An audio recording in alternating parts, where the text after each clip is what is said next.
रही बात उद्देश्य पूरा करने की, अपनी जिंदगी का मकसद तय करने की, तो मैं हमेशा यह बात बोलता हूं बच्चों को कि यदि आप मेरी बात मानो, क्योंकि जरूरी नहीं है कि आप मेरी बात मानेंगे, आप में से बहुत से लोग, हमारे शिक्षकगण, आपके माँ बाप, वो मेरी बात से उलट भी सोच सकते हैं, तो वो सोचने के लिए बिल्कुल फ्री है। तो मैं अपनी सोच आपको बता सकता हूं। मेरी सोच ये है कि अपने जीवन में कभी कोई उद्देश्य मत बनाओ, टारगेट मत बनाओ, क्योंकि टारगेट बहुत दुख देते हैं, सारी जिंदगी दुख देते हैं। आप अपना वर्तमान खो लेते हो अपने भविष्य को ध्यान में रखकर, और जब भविष्य के उस वर्तमान में पहुंचते हो तो आपको पता लगता है कि आपने अपना सारा भूतकाल खो दिया, आपने अपना पूरा जीवन खो दिया।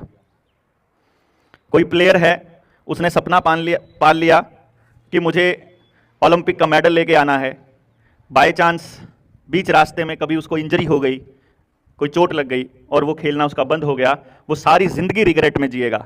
लेकिन उसी प्लेयर ने यदि ये सोचा होता कि मुझे मेरा खेल एंजॉय करना है, मुझे मेरे खेल का आनंद लेना है, बस मुझे उस मेडल के बारे में नहीं सोचना है, तो वो आदमी कभी जिंदगी में निराश नहीं होता। जिस दिन इंजरी होगी उस दिन वो अपनी इंजरी के हिसाब से खेल से जुड़ा रहने का रास्ता ढूंढ लेगा। वो कोच बन जाएगा, वो स्पोर्ट्स मैनेजमेंट चालू कर देगा, वो अपनी स्पोर्ट्स की एकेडमी खोल लेगा, वो अपने स्पोर्ट्स के इक्विपमेंट बनाने लग जाएगा, वो अपने स्पोर्ट्स की दुकान खोल लेगा, कोई सामान बेचने की, कुछ भी कर लेगा, लेकिन वो खेल से जुड़ा रहेगा और खुश रहेगा। यदि उसने अपनी जिंदगी का मकसद केवल खेल को एंजॉय करना अगर मान लिया है तो।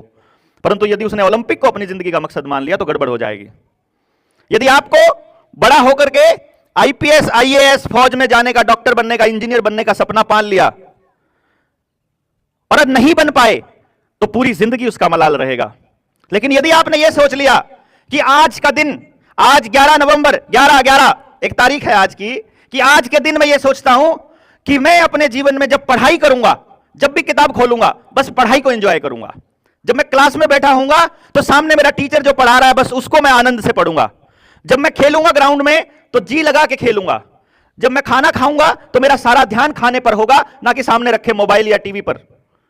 यदि हम केवल इतना भी मान लें कि जो कार्य कर रहे हैं उस कार्य को 100% अपना देंगे, तो आप अपने जीवन का हर पल बहुमूल्य जो आपके लिए है उसको आप पूरी तरह से एंजॉय कर पाएंगे, आप उसको पूरी तरह से आनंदित तरीके से जी पाएंगे।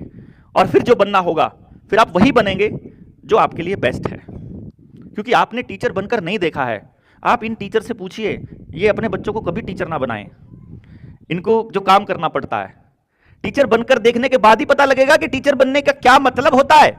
यदि आपको बच्चों से बेहद प्यार ना हो, यदि आप उनकी सारी शरारतों को माफ नहीं कर सकते हो, यदि आप उनकी गलतियों को माफ नहीं कर सकते और उनको सुधारने का आपके अंदर बेहद पैशनेट तरीके से जज्बा ना हो, तो टीचर बनने के बारे में नहीं सोचना है। और वो चीज अभी बच्चों के तौर पर आपको अभी नहीं पता है कि आपके अंदर किस चीज का जज्बा कैसा है। समझ रहे हैं मेरी बात को, मैं क्या कहने की कोशिश कर रहा हूं? आपको पायलट बनना है और आप अभी सोच रहे हैं पायलट बनना है, क्या पता लगे कि जब आपकी पायलट का पेपर पास हो जाए और आप कहो कि मुझे तो ऊंचाई से डर लगता है, मैं तो जहाज में बैठ ही नहीं सकता। जब ट्रेनिंग में ही जाओ तो वहीं से वापस आना पड़ जाए।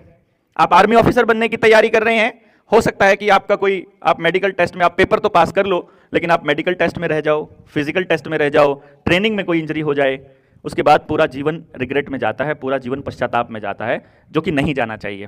इसलिए यदि आपको कुछ करना है तो बस एक ही विचार करना है कि मैं जो करूं उसको पूरा दिल से करूं।